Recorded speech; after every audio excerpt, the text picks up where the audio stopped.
Assalamualaikum warahmatullahi wabarakatuh. Bismillahirrahmanirrahim. Alhamdulillahi rabbil alamin. Nahmaduhu wa nasta'inuhu wa nastaghfiruh wa na'udzu billahi min shururi anfusina wa min sayyiati a'malina. May yahdihillahu fala mudilla lahu wa may yudlil fala hadiya lahu. Ashhadu an la ilaha illallah wahdahu la syarika lahu wa ashhadu anna Muhammadan abduhu wa rasuluhu la nabiyya ba'dah. Allahumma fasalli wa sallim wa barik ala sayyidina wa habibina wa syafi'ina wa maulana Muhammadin wa ala alihi wa ashabihi wa man tabi'ahum bi ihsanin ila yaumiddin, amma ba'd.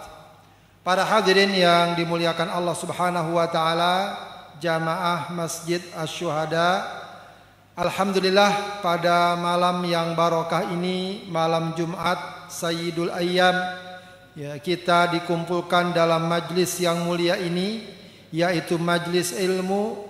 Mudah-mudahan perkumpulan kita diberkahi dan diridhoi Allah Subhanahu wa taala. Amin ya rabbal alamin.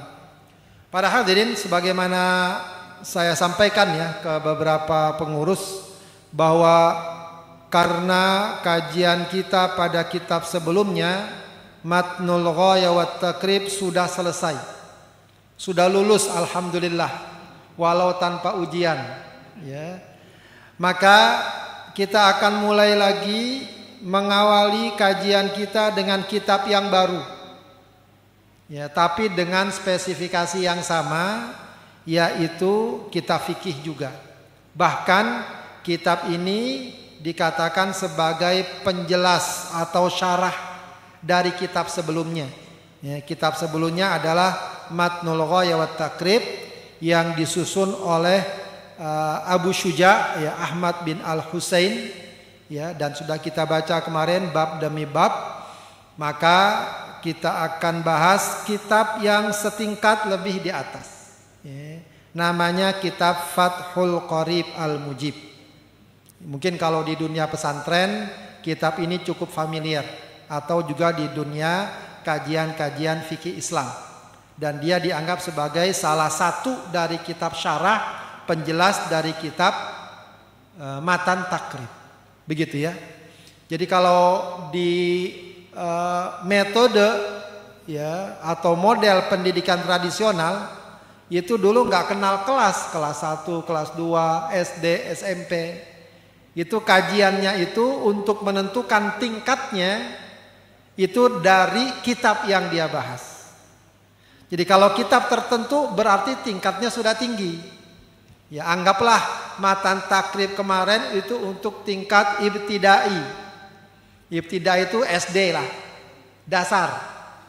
Nah, untuk tingkat SMP-nya, nah, kitab ini ya namanya Fathul Qorib gitu ya. Itu nanti di atas ini ada lagi, kalau kita fikihnya ya, ada lagi namanya Fathul Mu'in, ada lagi nanti I'anatul Talibin. Jadi semakin tinggi kitabnya juga semakin luas cakupannya, semakin luas pembahasannya. Meskipun sama-sama kitab fikih ya, pembahasannya pun juga secara garis besar sama, dari mulai toharo, sholat, puasa, zakat, puasa, haji, terus bab jual beli, bab nikah, bab jinayat, bab qadha, begitu ya, sama begitu ya. Cuma dia akan memperluas pembahasan ya, jadi memang mestinya kajian Islam itu memang begitu, tahap demi tahap ya, memenuhi tertib. Ya, kadang-kadang orang baru belajar udah langsung membahas yang jauh-jauh, akhirnya tidak memiliki landasan yang kokoh. Begitu ya. Jadi insya Allah mulai malam ini kita akan membahas kitab ini Fathul Qorib ya. Jadi kemarin kitab Matan Takrib kita hatamin setelah berapa tahun, Pak? Ada 5 tahun. Ya, lebih ya. 5 tahun lebih. Fathul Qorib lebih tebal sedikit, berarti kira-kira 7 tahun lah. Mudah-mudahan pada sabar, pada kuat, panjang umur. Amin ya rabbal alamin. Ala kulli hal, kita tekuni saja, kita jalani saja, sebab salah satu fadilah dan keutamaan amal adalah apabila kita jalani secara terus-menerus. Baik para hadirin sekalian, sedikit mengenalkan kitab ini dan pengarangnya. Ya, jadi sekali lagi sudah kita katakan, kitab ini ya dinamakan sebagai kitab Fathul Qarib Al-Mujib, dan dia penjelas dari kitab Matan Takrib. Pengarangnya siapa? Ya, julukannya Syamsuddin. Namanya Muhammad bin Qasim bin Muhammad Al-Ghazi Al-Qahiri Asy-Syafi'i. Ya, Abu Abdullah.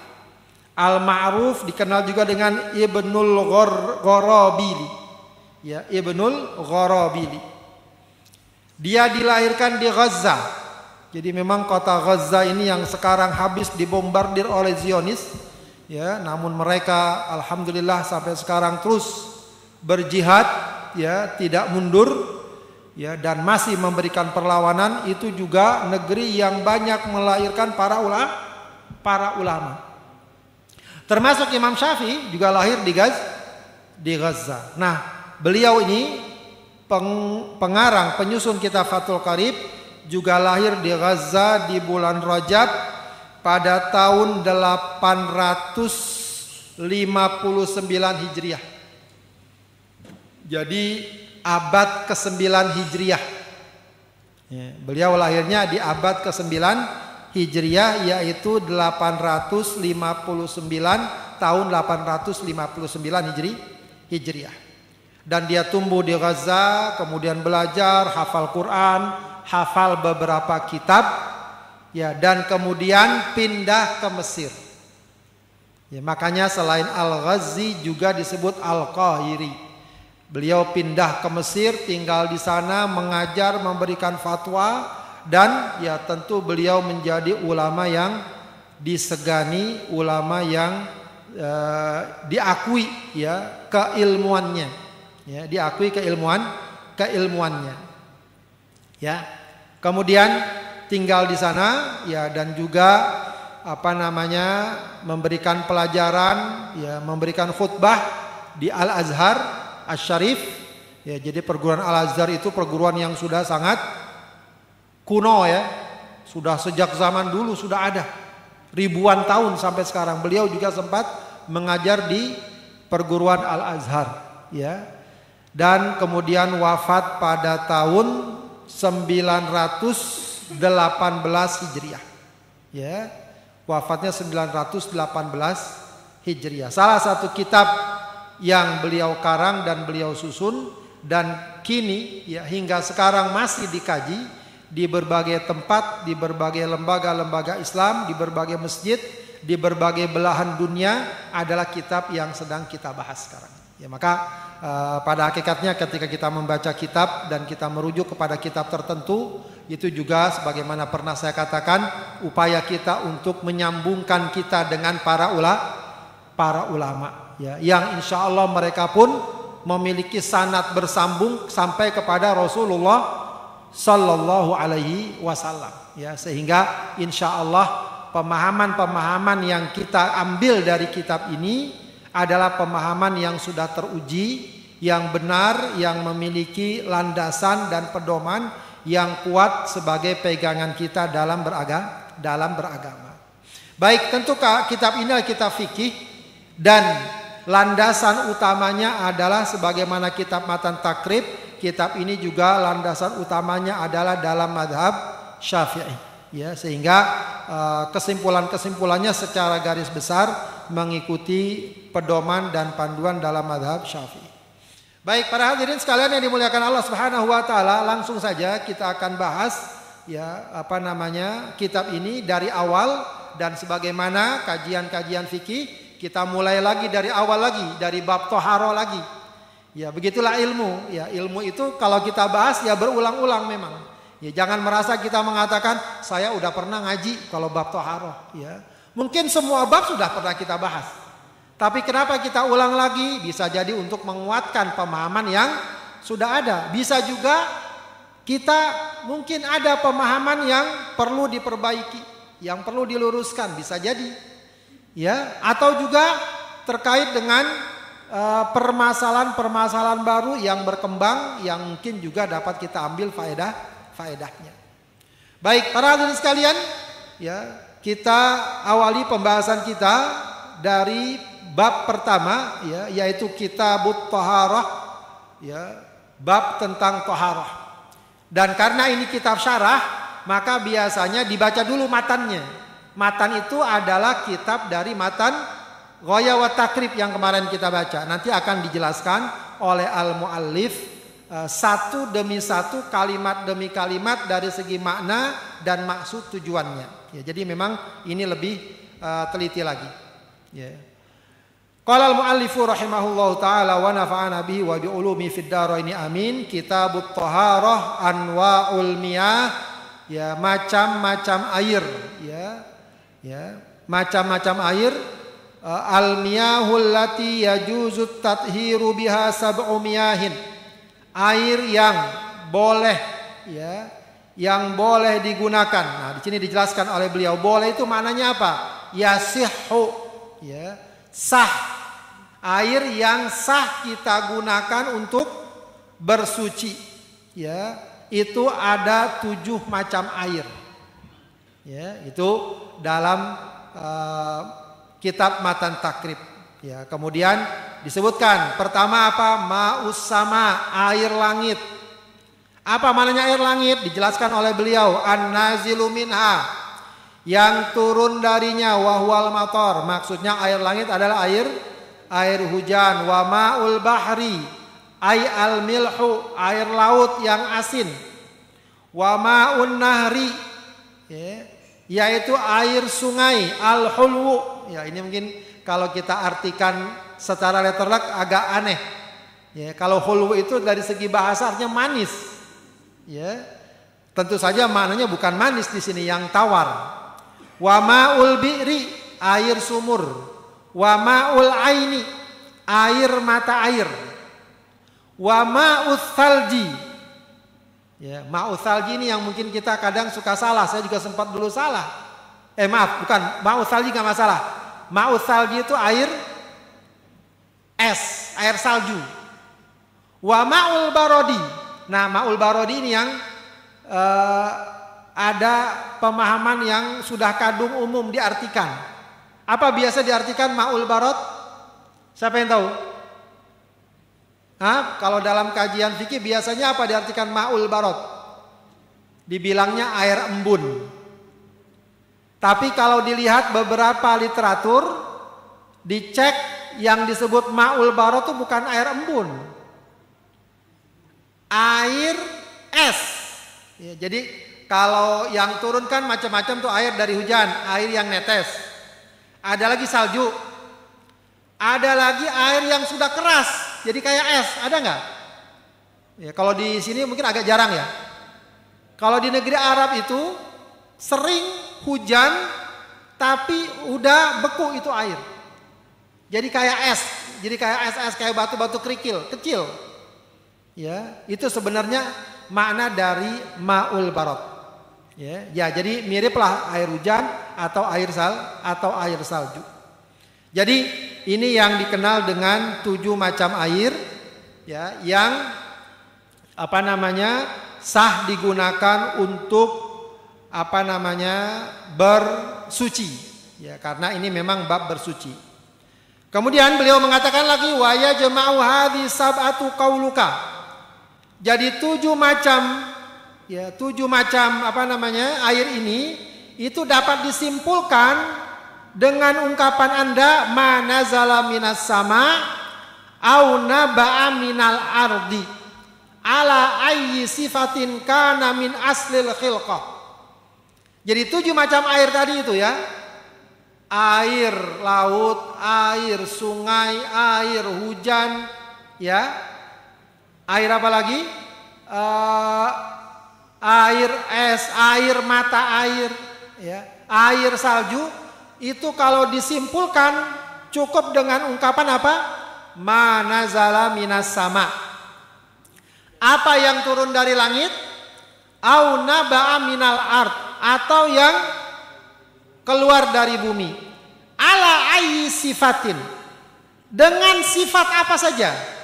Kana min aslil khilqah, apabila dia masih asli, penciptaannya masih asli, masih murni, masih natural, maka itu semua air itu dapat digunakan atau sah digunakan untuk bersuci. Gitu ya. Ini jenis-jenis air yang dapat dan sah digunakan untuk bersuci. Baik, tsummal miyahu tanqasimu ala arba'ati aqsamin. Kemudian setelah mu'allif menjelaskan 7 jenis air, kemudian air dibagi lagi menjadi 4 kategori, 4 macam. Ahaduha, yang pertama apa? Tahirun fi nafsihi mutahhirun li ghairihi ghairu makruhin isti'maluhu. Ini yang pertama, kategori pertama. Apa? Air yang suci pada dirinya, dia air itu suci. Bukan hanya air itu suci, mutahhirun li ghairihi, tapi dapat juga mensucikan yang lain. Ghairu makruhin, dan tidak makruh isti'maluhu, penggunaannya. Suci, mensucikan, tidak makruh. Ya, 3 itu kategori, ya, 3 pensifatan pada kategori yang pertama. Suci, mensucikan, dan tidak makruh. Begitu ya. Apa air seperti ini? Wahwal ma'ul mutlak. Dia adalah air mutlak. An qaidin lazimin. Apa yang dimaksud air mutlak? Air mutlak adalah air yang lepas dari ikatan yang mengikat. Maksudnya air itu masih disebut air gitu saja, tidak berubah lagi dengan nama yang lain. Kalau udah disandingkan dengan nama yang lain, bukan air mutlak. Misalnya apa? Air teh, nah itu udah tidak mutlak, karena ada qaidin lazimnya. Air sabun, oh berarti bukan air mutlak, sudah terikat dengan nama lain. Ya, jadi yang 7 tadi, atau yang 2 disimpulkan dalam 2 hal, yang turun dari langit, keluar dari bumi, kalau masih asli, masih belum disematkan istilah nama lain, nah itu namanya air mutlak. Nah itu berarti kategori pertama, suci, mensucikan, dan tidak makruh. Fala yadurrul qaidu al munfak. Ya, tidak mengapa kalau penyematannya itu dapat dilepas. Ya, kalau tadi kita contohkan air teh, ini namanya lazim. Lazim ini namanya artinya apa? Sudah berubah ya, sudah berubah. Tapi kalau dibilang air sumur, ya, maka nama sumur itu bukan lazim. Ya, itu cuma istilah saja karena tempatnya di sumur, airnya sih masih Tapi kalau air teh, karena dia sudah berubah, tidak bisa dipisah lagi. Fi kaunihi mutlaqan, sehingga tidak bisa lagi tidak mengapa kalau istilah yang disandingkannya itu bisa dilepas, ya, seperti air sumur. Ya fi kaunihi mutlaqan, ya bahwa air itu tetap air mutlak. Itu yang pertama. Yang kedua, tadi pertama apa tadi? Suci, mensucikan, tidak makruh.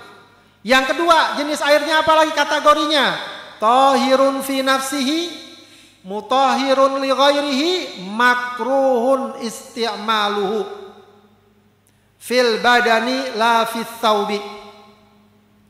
Ya. Suci pada dirinya, pada zatnya. Air itu zatnya suci. Mutahhirun li ghairihi, dapat mensucikan yang lain. Kalau dipakai untuk menghilangkan najis, kalau dipakai untuk berwudu, mandi janabat, sah enggak? Sah. Tapi makruh. Makruh itu artinya apa? Lebih baik ditinggalkan. Kalau dilakukan sah enggak? Sah. Itu makruh.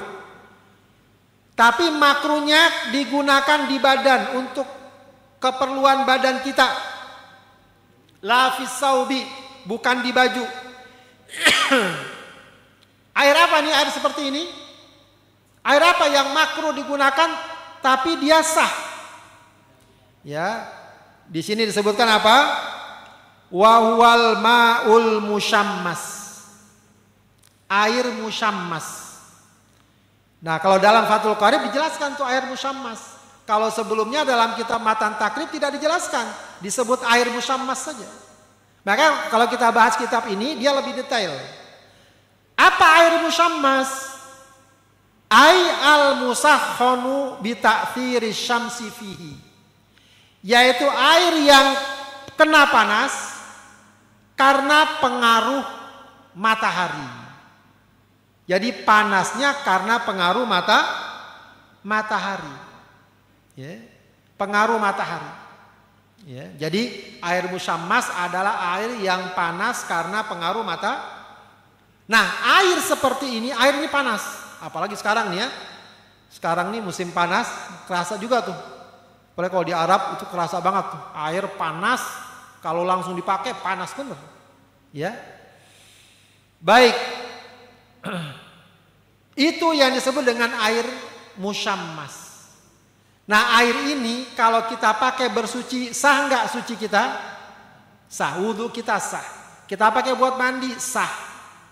Cuma makruh. Makruhnya pun kalau kena badan. Kalau dipakai misalnya untuk menghilangkan najis di baju kita, itu enggak makruh. Kenapa dikatakan makruh? Di sini jelaskan. Wa innama yukrahu syar'an, dimakruhkan berdasarkan syariat, bikutrin harin fi ina'in muntabi'in. Ya, karena tetesan air panas di wadah yang bereaksi. Illa ina'an nakdaini li sofa'i jauharihima. Nah, ini menarik nih. Karena banyak orang yang memahami air musyammas itu berarti nggak boleh dong pakai air yang dihangatkan. Berarti sekarang yang di fiberglass nggak boleh dong atau makruh.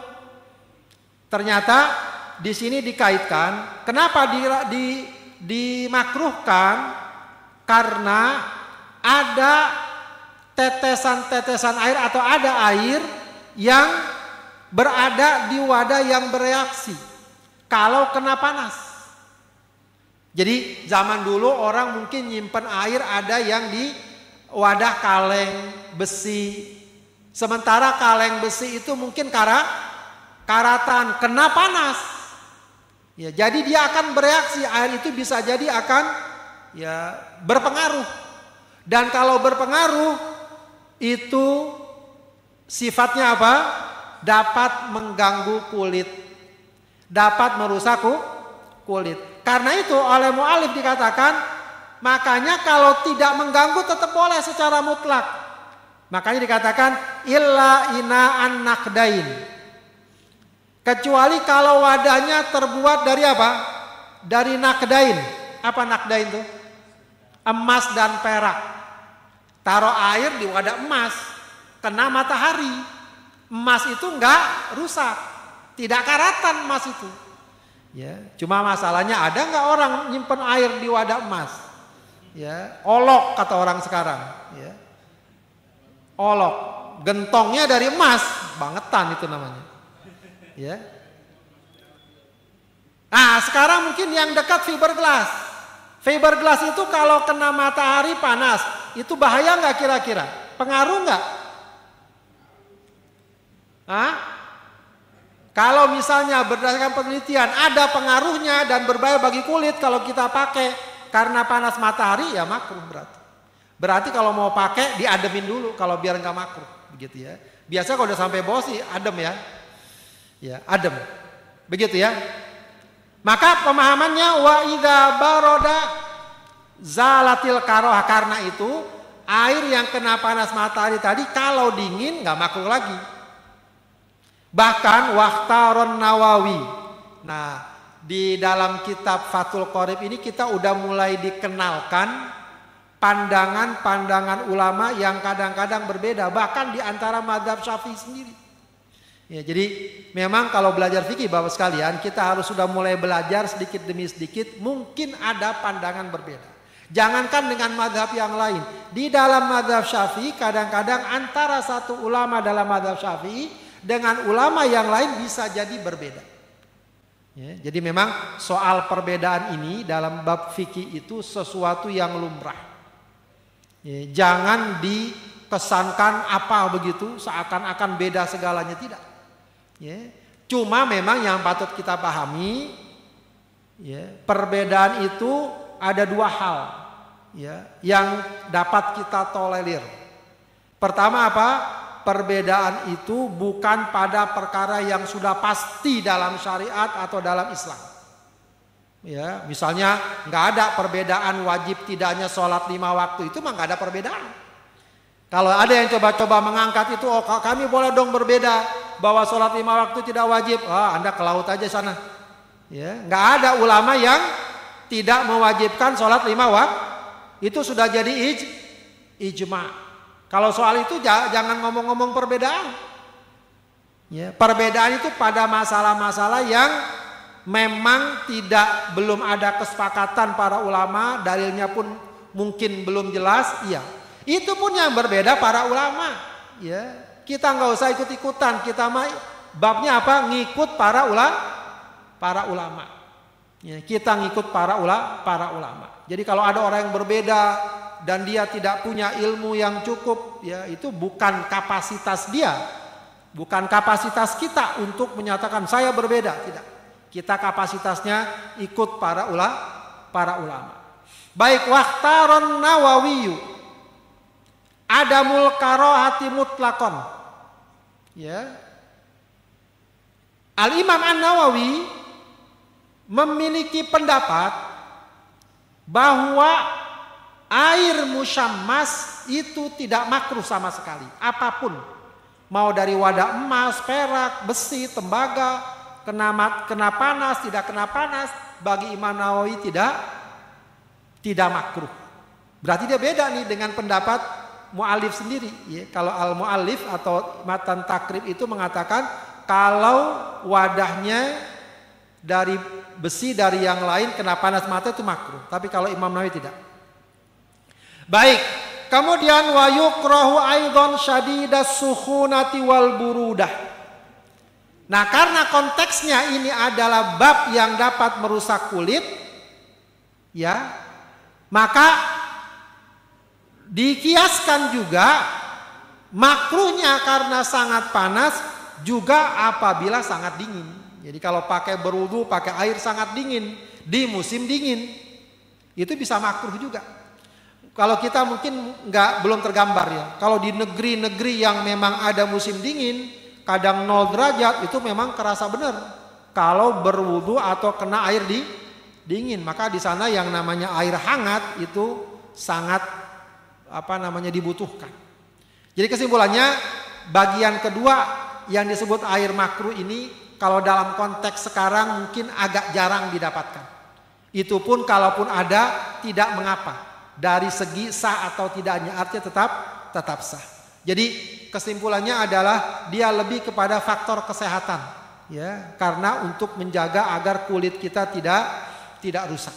Tapi kalau dipastikan menggunakan air yang hangat, apakah karena sinar matahari atau karena wadahnya sudah terjaga seperti sekarang, atau pakai ada alat penghangat, itu nggak apa-apa. Itu tidak masuk kategori makruh.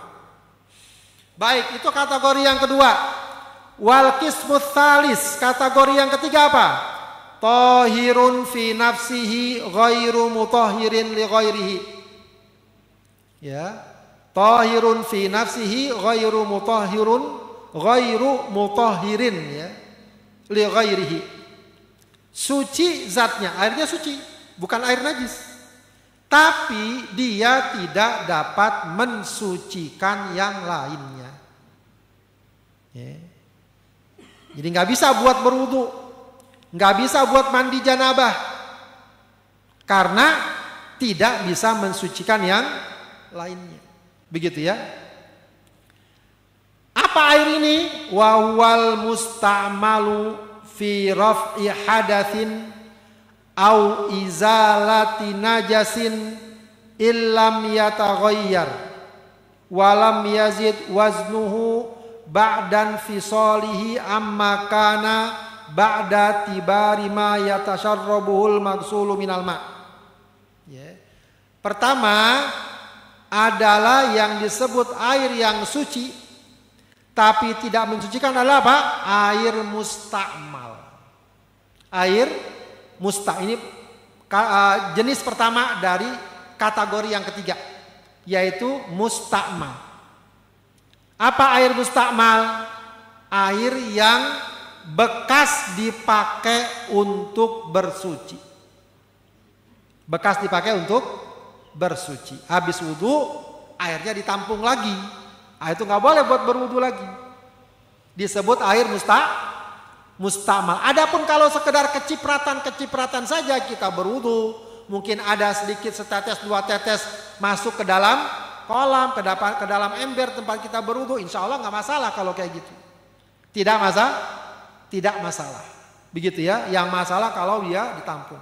Dan ini dalam kondisi sekarang juga konteks dan kasusnya agak jarang orang nyimpen atau nampung air wudhu. Ini bisa jadi pada masa lalu air sangat sedikit, khususnya di negeri Arab air sangat sedikit. Boleh jadi ada orang menampung air untuk keperluan lain, untuk nyiram, untuk masak, nggak apa-apa. Ya, kalau untuk berwudu bersuci tidak boleh. Fi raf'i hadatsin, untuk mengangkat hadas, au izalati najasin, ya, atau apa namanya, menghilangkan najis, ya. Baik illam yataghayyar walam yazid waznuhu ba'dan fisalihi amma kana ba'da ya'tibari ma yatasharrabuhul magsulu minal ma. Ya, dengan catatan kalau airnya tidak berubah dan tidak bertambah beratnya setelah terpisah dari air tersebut, dari badan tersebut, amma kana dari sebelumnya, ba'da tibari ma yatasharrabul magsulu minal ma, ya, setelah mengakui apa yang terserap anggota yang dibasuh dari air. Maksudnya adalah sepanjang air tersebut tidak berubah. Ya, tidak berubah, ya, dari bentuk wazan dasarnya setelah dia terlepas dari tubuh yang dibasuh. Kemudian wal mutaghayyir. Nah, jenis yang kedua dari kategori yang ketiga tadi apa? Airnya suci tapi tidak mensucikan. Ya, suci tapi tidak mensucikan. Yang pertama jenisnya air mustakmal. Yang kedua jenis air yang suci tidak mensucikan apa? Wal mutaghayyir. Air yang berubah. Ay wa min hadzal qism al ma'ul mutaghayyir ahadu awsafihi. Maksudnya adalah air yang berubah salah satu sifatnya. Bisyai'in dengan sesuatu khalatahu minat tahirat, yang bercampur dari sesuatu yang suci. Taghayyuran yamna'u itlaqa ismil ma'i alaihi, di mana perubahannya merubah air mutlak tersebut, ya. Jadi yang tadinya air mutlak, air saja, udah ganti nama. Yang tadi kita katakan air teh, air sabun, air cat, itu udah ganti nama, udah bukan air mutlak. Ya. Kalau sudah sampai begitu, maka dia kategori ketiga, suci tapi tidak mensucikan. Suci bukan air najis, bisa dipakai untuk yang lain, tapi untuk bersuci tidak bisa. Jadi dua jenis air yang kategori ketiga, suci tapi tidak mensucikan. Apa dua jenis tadi? Mustakmal dan air yang berubah salah satu sifatnya, warnanya, rasanya, dan baunya. Maka dikatakan fa'innahu tahirun, air itu suci, ghairu tahurin hissiyan, ya, tapi tidak dapat mensucikan. Ya, hissiyan kana taghayyur au takdiriyan. Apakah perubahannya itu tampak jelas atau perkiraan? Sebab kadang-kadang ada air sepintas tidak berubah, tapi kalau dilihat-lihat masuk barang tertentu mungkin rasanya udah berubah. Ya. Maka tetap dia dikatakan air yang berubah. Ka'an ikhtalata bil ma'i ma yuwafiqu fi sifatihi kama il wardil munqati ar-raihah ya wal ma'il musta'mal. Fa in lam yamna itlaqas mil ma'i alaihi bi an kana taghayyuruhu bit tahiri yasiran aw bima yuwafiqul ma'u fi sifatihi wa qaddara mukhalifan wa lam yughayyirhu fala yuslab tuhuriyatuhu fa huwa mutahhirun li ghairi. Kesimpulannya adalah ya, kalau bercampurnya itu betul-betul merubah, maka air tersebut tidak dapat untuk bersuci. Meskipun dia suci. Tapi kalau merubahnya sedikit saja atau bercampurnya sedikit saja, sedikit aja. Kena teh tapi dikit. Ya, tidak merubah keseluruhan air. Ya, setetes mungkin kena tinta, airnya sekolam, tidak merubah. Maka itu tidak mengapa kalau kecampurannya sedikit, ya. Kalau kecampurannya sedikit, ya, fala yuslab tuhuriyatuhu, maka tidak tercabut kesuciannya. Fahuwa mutahhirun li ghairihi, maka dia ya tetap dapat mensucikan yang lain. Artinya dapat digunakan untuk bersuci. Wahtaraza biqaulihi khalatahu, dikecualikan dengan ucapan muallif atau penyusun kitab yang bercampur dengan benda yang suci tadi, anit tahiril mujawirilahu, sesuatu yang suci yang bersandingan, ya. Fa innahu bakin ala tuhuriyatihi walau kana taghayyuru katsiran, maka air seperti itu tetap suci walau berubah. Ini maksudnya apa? Bukan bercampur dengan air tersebut, cuma air itu berada di tempat atau berdampingan dengan sesuatu yang dapat merubah. Misalnya apa? Lumut, kemudian airnya jadi hijau, kena lumpur, akhirnya airnya jadi keruh. Ya, itu tidak menghilangkan kesucian.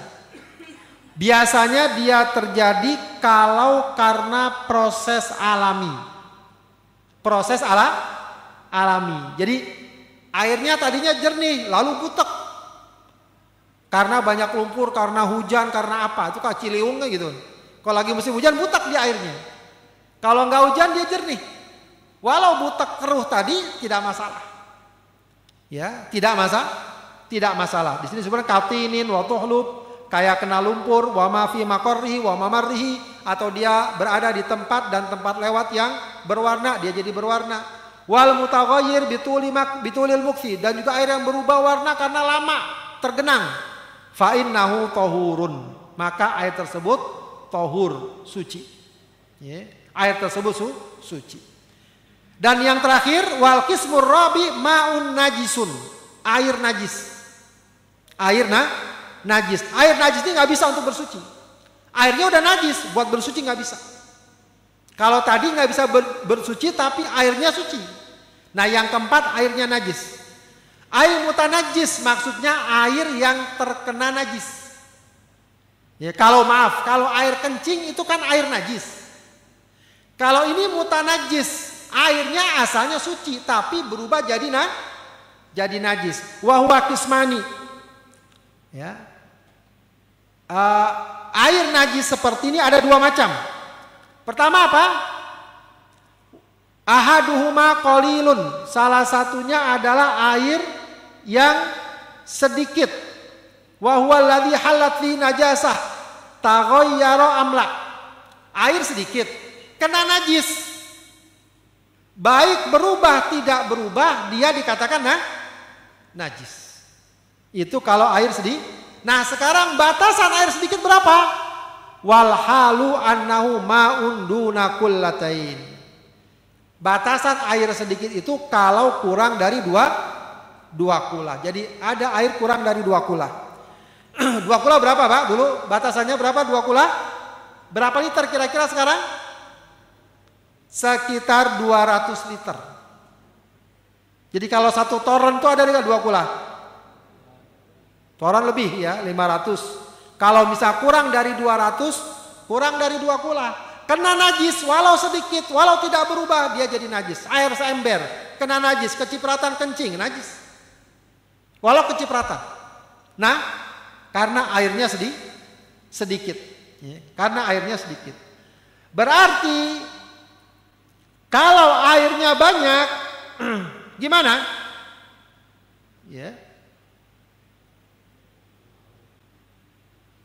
Kalau airnya banyak, wa asyara lil qismi tsani minal qismi rabi biqauli au kana katsiran. Airnya banyak, kullataini fa aktsar, 2 kula atau lebih. Fataghayyara yasiron au katsiran. Apabila kena najis dan merubah. Ada 2 patokannya, kena najis dan merubah air tersebut sedikit atau banyak. Jadi kalau airnya lebih dari 2 kula, kena najis, lihat dulu. Berubah atau tidak? Kalau tidak berubah, dia tetap suci. Airnya sekolam besar. Kena kecipratan kencing, najis gak? Kalau diperkirakan tidak berubah, tidak najis. Kalau berubah, maka dia najis. Itu kalau airnya banyak. Berapa patokan air banyak? Kalau lebih dari 2 kula, lebih dari 200 liter. Kalau kurang dari 2 kula, kena najis, berubah, tidak berubah, najis. Jadi najis. Kalau lebih dari 2 kula, kena najis, apa patokannya? Tidak berubah. Kalau tidak berubah, tidak najis. Kalau berubah, baru dikatakan najis. Ya, baru dikatakan najis. Sebenarnya ada lagi disebut lagi, nah ini kadang-kadang juga pentingnya syarah. Biasanya mensyarat itu kadang-kadang suka nambah. Kalau kita matan takrib kan cuma 4 tadi. Apa saja? Masih kan 4 jenis itu. Pertama apa? Suci mensucikan tidak makruh. Air mutlak. Kedua, suci mensucikan makruh. Air apa? Air musyammas. Yang ketiga, suci tapi tidak mensucikan. Air apa? Mustakmal dan air yang berubah dengan sesuatu yang suci. Yang ketiga, keempat, air najis. Air yang terkena najis kalau merubah jika airnya banyak atau kalau terkena najis jika airnya sedikit, baik berubah atau tidak berubah. Nah, pengarang kita Fathul Qarib menambah. Ya, dikatakan oleh beliau wa tarokal musannifu qisman khamisan. Nah, pengarang kitab Matan Takrib itu meninggalkan kategori yang kelima. Ada kategori yang kelima tapi belum dia sebut apa? Wa huwal ma'ul mutahhirul haram. Nah, ini penting juga. Apa? Air yang asalnya air suci dia, mensucikan, tapi dia haram. Ya, apa misalnya? Kal wudu bima'in maghsubin au musabbalin lisyurbi. Wah, ini hati-hati juga nih. Wudu dengan air maghsub. Air maghsub apa? Air boleh ngerampas punya orang dia ambil. Ya, ada orang nongkrong pegang botol mineral diam-diam dia ambil, dia pakai buat berwudu. Ya, bangetan itu orang. Haram. Ya. Wudunya sah apa enggak? Sah wudunya, tapi dia haram. Dia ya bisa aja zaman sekarang ada kan orang ngambil tanah orang buat berwudu tiap hari, haram dia tiap hari. Ya, bukan cuma buat berwudu doang, yang lain dia. Au musabbalin lisyurbi. Nah, ini juga nih ada. Atau air yang sebenarnya dia buat sedekah untuk diminum. Ya. Tapi dia pakai untuk berwudu. Ya. Ya, ini agak riskan juga ya. Ini sebenarnya kalau airnya banyak mungkin nggak masalah kali ya. Kalau airnya sedikit orang butuh buat minum, dia pakai buat berwudu. Ya, itu haram. Sebab kalau kita ada air, ya, sekedar cukup untuk untuk minum, atau kebutuhan makan sehari-hari. Selebihnya nggak ada lagi air lagi. Itu boleh nggak kita tayamum? Boleh. Ya. Kalau air yang ada hanya cukup untuk kebutuhan hari-hari. Baik, para sekalian, sampai di sini ya bahasan tentang air ya. Lagi-lagi ini tentu bahasan klasik ya, tapi tidak mengapa. Babul ilm min babil ilm, dari ilmu, dari bab ilmu kita belajar, kita pahami, mudah-mudahan jadi wawasan dan pemahaman yang baik. Jika ada yang mau ditanyakan silakan. Baik, para jamaah sekalian, silakan ada yang ditanyakan. Ya, silakan.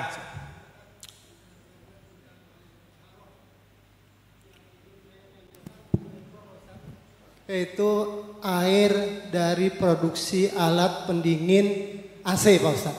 Air dari kompresor kan ada tetesan air, Pak Ustaz. Itu masuk kategori air suci atau tidak mensucikan.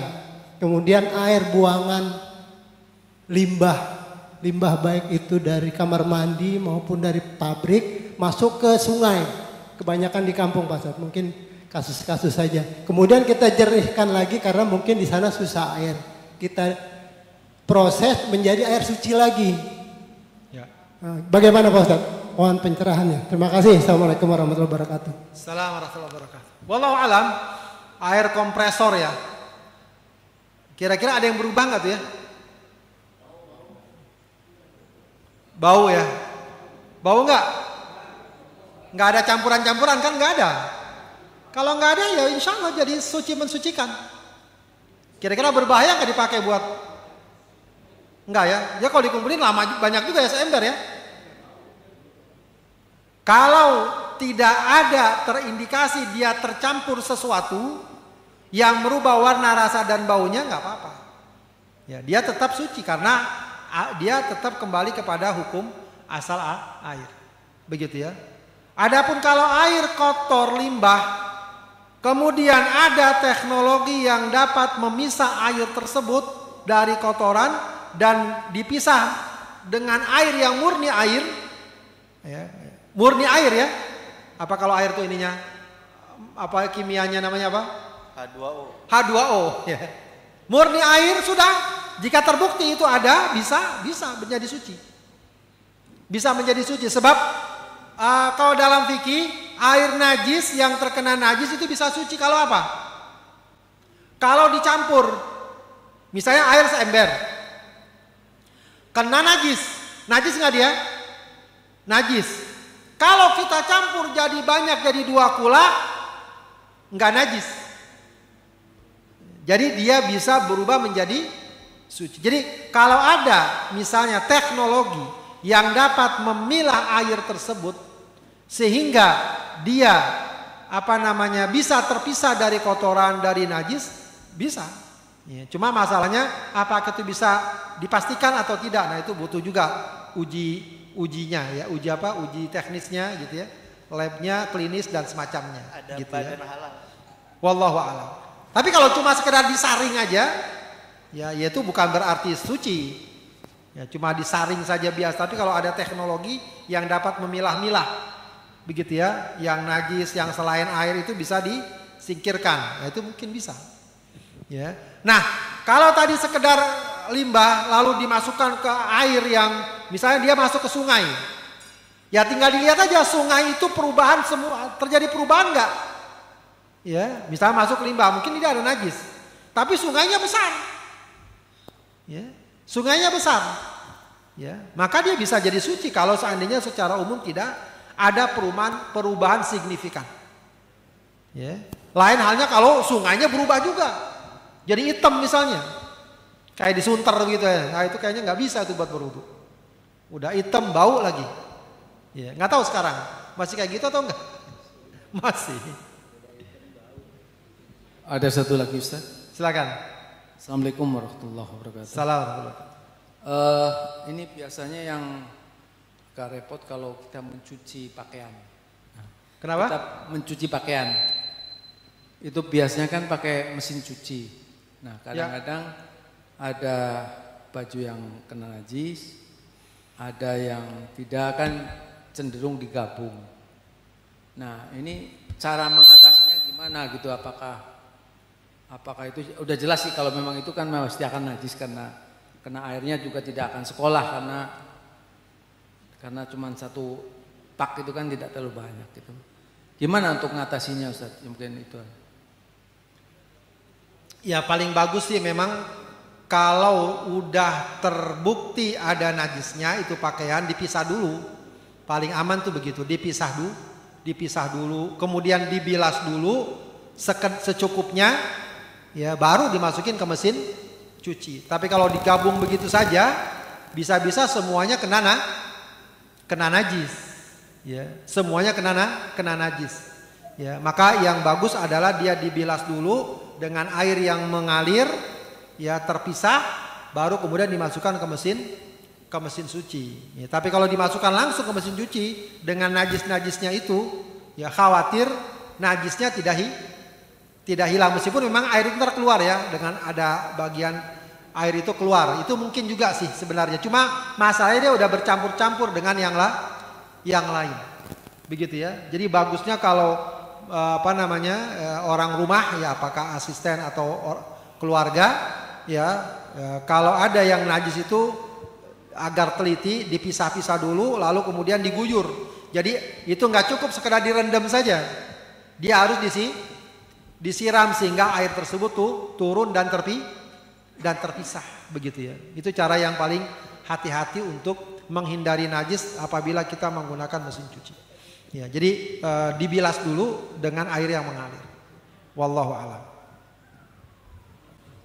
Silakan.